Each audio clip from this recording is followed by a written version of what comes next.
Good morning and welcome to today's reading and reflection for Saturday, July the 11th. Our reading today is from Luke chapter 19, verses 11 to 27. A story about 10 servants. The crowd was still listening to Jesus as he was getting close to Jerusalem. Many of them thought that God's kingdom would soon appear, and Jesus told them this story. A prince once went to a foreign country to be crowned king and then to return. But before leaving, he called in 10 servants and gave each of them some money. He told them, "Use this to earn more money until I get back." But the people of this country hated him, and they sent messengers to the foreign country to say, "We don't want this man to be our king." After the prince had been made king, he returned and called in his servants. He asked them how much they'd earned with the money that they had been given. The first servant came and said, "Sir, with the money you gave me, I have earned 10 times as much." "That's fine, my good servant," the king said. "Since you've shown that you can be trusted with a small amount, you will be given 10 cities to rule."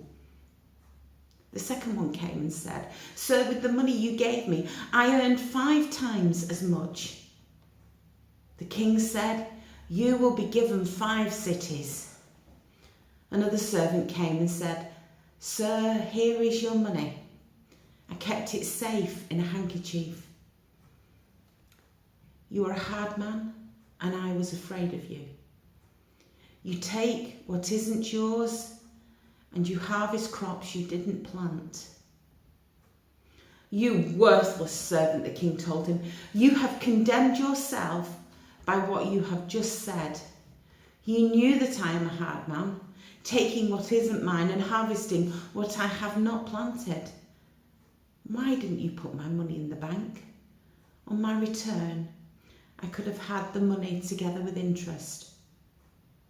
Then he said to some of the other servants standing there, "Take the money away from him and give it to the servant who earned 10 times as much." But they said, "Sir, he already has 10 times as much." The king replied, "Those who have something will be given more, but everything will be taken away from those who don't have anything.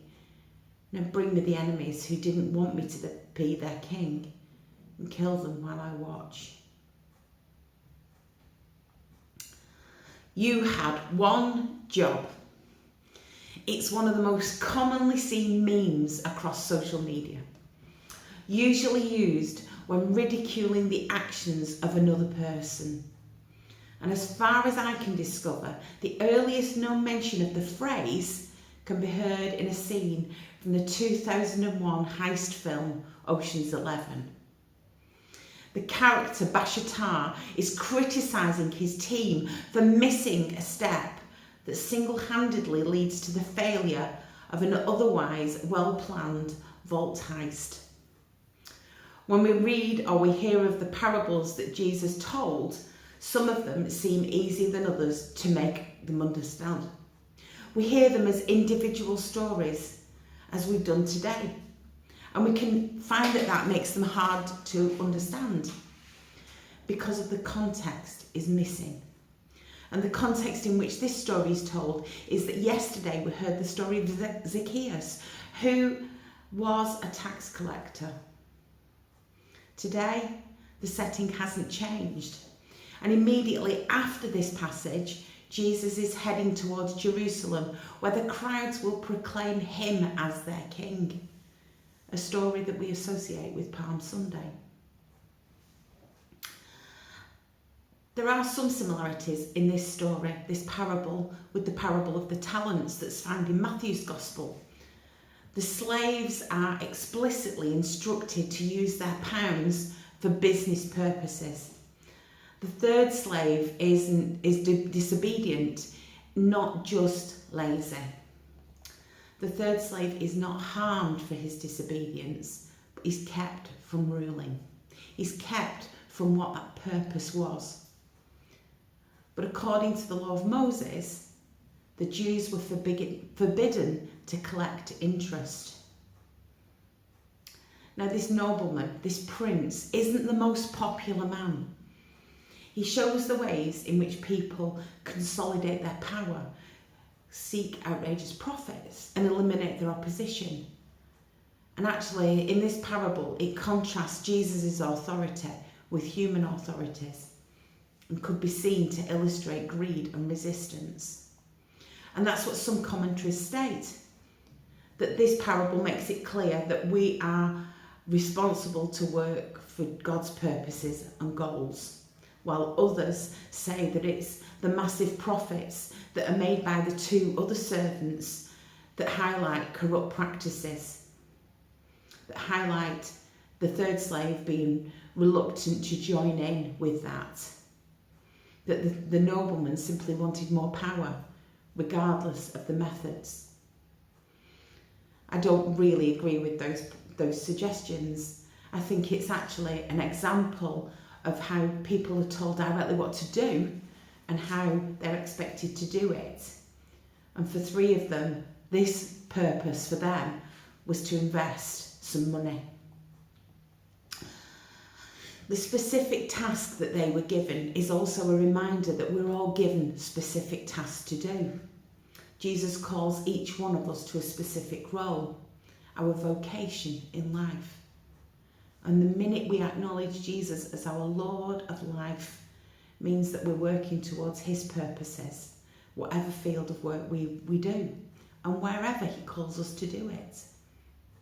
But when we see it in this light, the parable suggests that if we choose to accept Jesus as our King, we should also expect to lead a risky life. The chances that those who invested the master's money would be at risk of being attacked by those around him, because actually not everybody accepted this master's authority. They faced the risk of disappointing their master by making investments that might have lost money. But even if their success can also expose them to risk, the peer groups would judge them in the way that they went about it. The peer groups would judge them on performance, just as the media does too often in society today.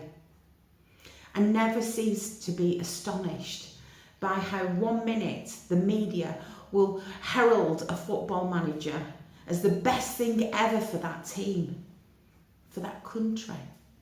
And then the next minute, the minute they lose, the call comes out, it's time to replace them. A practice that not only occurs on a football pitch, but actually in high-flying businesses as well. People are called and regularly fired for producing a mediocre result. Regardless of failure or success, this parable fits really well. But the temptation is to hide the money away in the way that the third steward did. To keep something safe does seem to be the best way of cooperating with the system while waiting for things to just improve. But this is the approach that's condemned in this parable. The servant who tries to avoid risk is singled out as being unfaithful. We're not told what would have happened if the other two servants had lost money on their investments, but the implication is that all investments, all efforts made in faithful service to God are pleasing to him. So let's go back to that meme. And imagine for a minute that it's more than just a meme. Suppose there is one job for you to do, just one, and it's been allocated just for you. And that you're going to be held responsible for how you've done it. I want to know what that job was. I'd want to know what was at stake. And I'd also want to put my best efforts towards doing that one job well. And that's exactly what the reality is. Jesus gives each one of us one job that we are responsible to do. Will you be negligent and miss out on those opportunities? Or will you choose to be faithful and follow the instructions? and follow your calling.